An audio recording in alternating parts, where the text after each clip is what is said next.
Apparently, I found my own beach in Cyprus.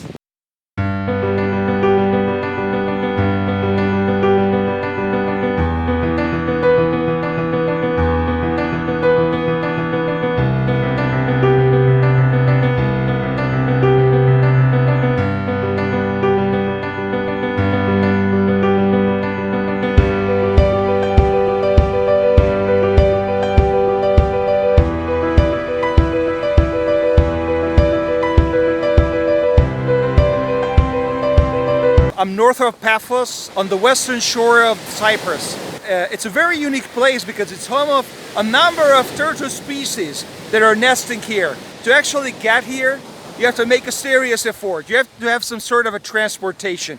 There is no public transport here. So either you have to drive your own car or you have to have a motorcycle. This place is pretty remote. It's almost as remote as it gets in Cyprus. Despite of that, this place is full of human footprint. It's full of signs of human activities. The beach itself is littered throughout. There is bottles, I just found a vodka bottle, a Ukrainian vodka bottle. It was unfortunately empty.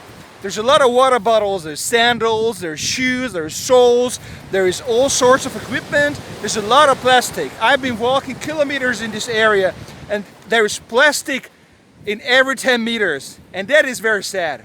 So even when you get to a remote place like this in Cyprus, you see human activity.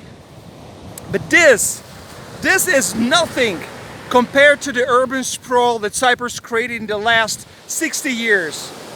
And I want to show you that. I want you to think about it. When you come to Cyprus, when you have a really nice holiday like I do, and you are enjoying Cypriot cuisine and the culture, everything that this country has to offer, I want you to think about it, what you do to Cyprus.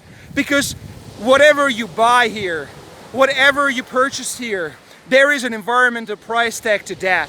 If you buy a condo and you use it for 3 months in a year, and that is quite a bit. You have to be here for 3 months. And Cyprus can be really, really hot in the summer.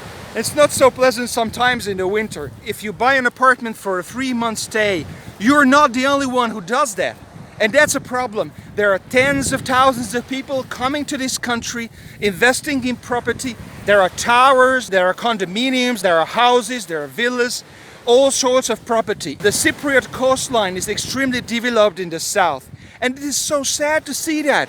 I know it's all over in Europe. I know it's all over in the world. But this country would be so amazing and beautiful without those things.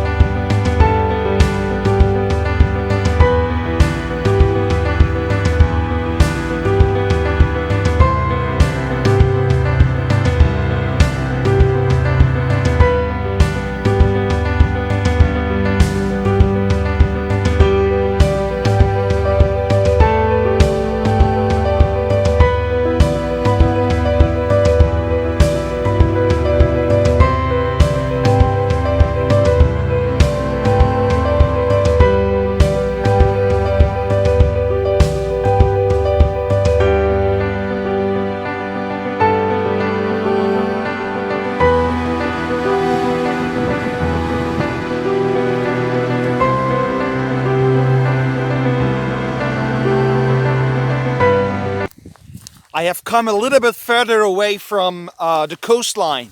I'm still in the coastal area. When you look around, what you see here is a rather undeveloped landscape. There's hardly anyone here. I see a car in the distance, someone working on his farm.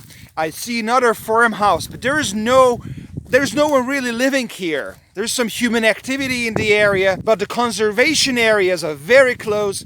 And the rugged landscape doesn't really help humans to live and work here. This landscape is very close to the Akamas Peninsula, where there's a nature reserve. This is not a nature reserve here. It's just a bunch of hills. But the sprawl is not spreading here. There's no development. There's no hotels. There's no motels. There's no apartment units.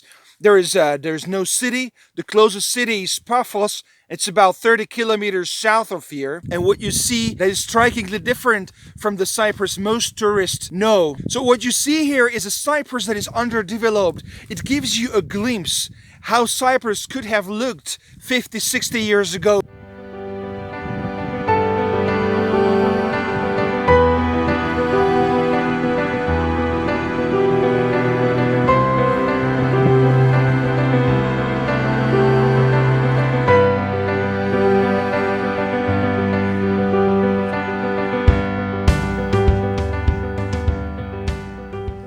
Moved about 30 kilometers south from the Turtle Beach, and what I saw on the way was a bunch of villages where traditional small buildings were mixed with new large villas. And on the way it was easy to feel that I was entering the commuting area.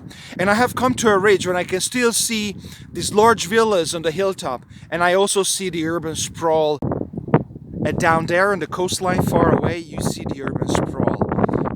It is not Paphos yet, but it's the urban sprawl that's spreading all the way on the Cypriot coastline. And this is Cyprus too. Much of the Cypriot coastline is very different than what I have shown you in this video. You can see some of the largest construction projects behind me. Only in 2019 there has been 2,000 construction permits issued in Cyprus. And this is in a value of 1.2 billion euros. This means the Cypriot construction business is booming. There's new towers everywhere. The coastal landscape is being used in a very different form than traditionally in Cyprus. That makes you wonder, what is happening to this beautiful island? The sprawl that this development, this construction boom has created is not only ugly, but it's also ecologically destructive. These people who spend part of the year here, they need water, they need electricity, they need resources. The pattern of overusing European coast is not only typical to Cyprus, it has been present all over the place, even in Albania, Croatia, Spain, Portugal. Pick any country, you can find these sprawls everywhere.